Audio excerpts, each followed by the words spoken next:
warahmatullahi wabarakatuh. Waalaikumsalam warahmatullahi wabarakatuh. Bagaimana kabarnya hari ini? Alhamdulillah baik. Alhamdulillah. Hari ini kita bertemu lagi di kelas ya. Kita akan melanjutkan pelajaran. Oke, alhamdulillah. Ya, kita sudah selesai berdoa. Mari kita lanjutkan ke pembelajaran. Oke, sebelumnya kan kita sudah mempelajari ya. Pembelajaran hari ini diawali dengan penjelasan guru tentang tujuan kegiatan. Kita akan masuk ke materi. Siswa diajak untuk belajar berpikir komputasional, yaitu cara berpikir logis, sistematis, dan kreatif untuk menyelesaikan masalah. Ada yang tahu? Berpikir komputasional. Berpikir komputasional ini yaitu berpikir untuk menyelesaikan masalah, ya, baik itu masalah yang rumit maupun yang terkecil, dengan cara menggunakan alat bantu komputer maupun tidak. Ada yang namanya plug dan juga unplug. Hari ini, Setelah memberikan pemahaman tentang berpikir komputasional, kemudian guru menjelaskan apa saja sih yang terdapat di dalam berpikir komputasional, yaitu 4 pilar, dari komposisi, pengenalan pola, kemudian abstraksi, dan juga algoritma. Guru membagi siswa ke dalam beberapa kelompok kecil. Setiap kelompok mendapatkan tugas untuk memecah masalah persoalan mereka. Tahap inilah yang disebut dengan tahap pertama berpikir komputasional, yaitu dekomposisi, memecah masalah besar menjadi bagian-bagian kecil yang lebih mudah dikelola. Setelah membentuk kelompok, guru akan memberi instruksi langkah-langkah pekerjaan. Selanjutnya, siswa akan belajar memahami urutan kerja yang tepat, di mana hal ini bagian penting daripada algoritma. Siswa mulai mengerjakan tugas secara kolaboratif. Mereka mengamati dan mencatat berbagai hal penting dari permasalahan yang sedang diselesaikan. Siswa berdiskusi untuk mencari inti permasalahan dan menyaring informasi penting. Disinilah mereka menerapkan abstraksi, yaitu kemampuan mengambil hal-hal pokok dan menyederhanakan persoalan yang kompleks. Tak lupa, guru pun mendampingi setiap kelompok dan membantu siswa mengenali pola-pola yang muncul dari hasil kerja mereka. Tahap ini disebut pengenalan pola, pattern recognition.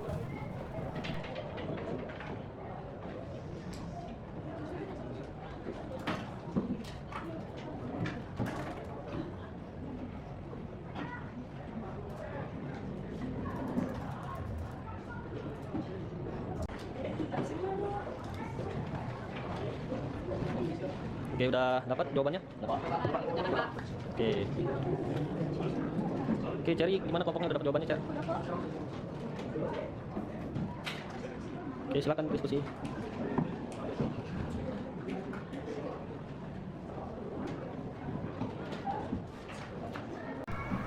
Pada tahap ini, setiap kelompok memaparkan hasil kerja mereka. Mereka menjelaskan cara berpikir dan langkah-langkah penyelesaian yang telah disusun. Tahapan berpikir komputasional diterapkan secara nyata dari dekomposisi, pengenalan pola, abstraksi, hingga algoritma. Siswa tidak hanya belajar isi pelajaran, tetapi juga bagaimana berpikir. Namun dalam laporan deskripsi warnanya benar. Apa kemungkinan bagian teks laporan yang belum lengkap? Jelaskan berdasarkan struktur teks hasil observasi. Soal pertama dan langsung ke jawabannya.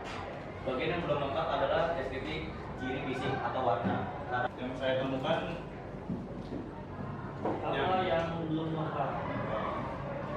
bagian teks laporan yang belum lengkap kemungkinan adalah deskripsi tentang warna dari objek yang diamati.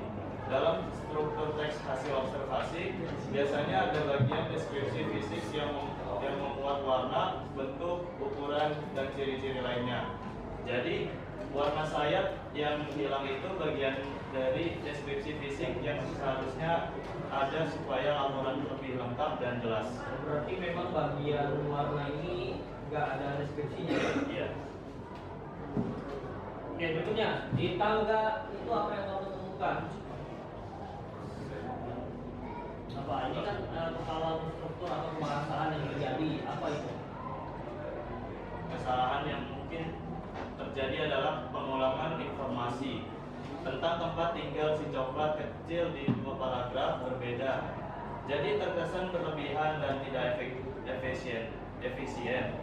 Ini bisa membuat laporan tampak kurang rapi dan mengganggu alur pembaca. Idealnya data penting hanya disebut secara Pembelajaran berlangsung aktif, menyenangkan, dan bermakna. Selain siswa yang terlibat, guru pun berperan sebagai fasilitator. Selain siswa, ternyata guru pun ikut belajar berpikir komputasional melalui pelatihan-pelatihan yang diadakan.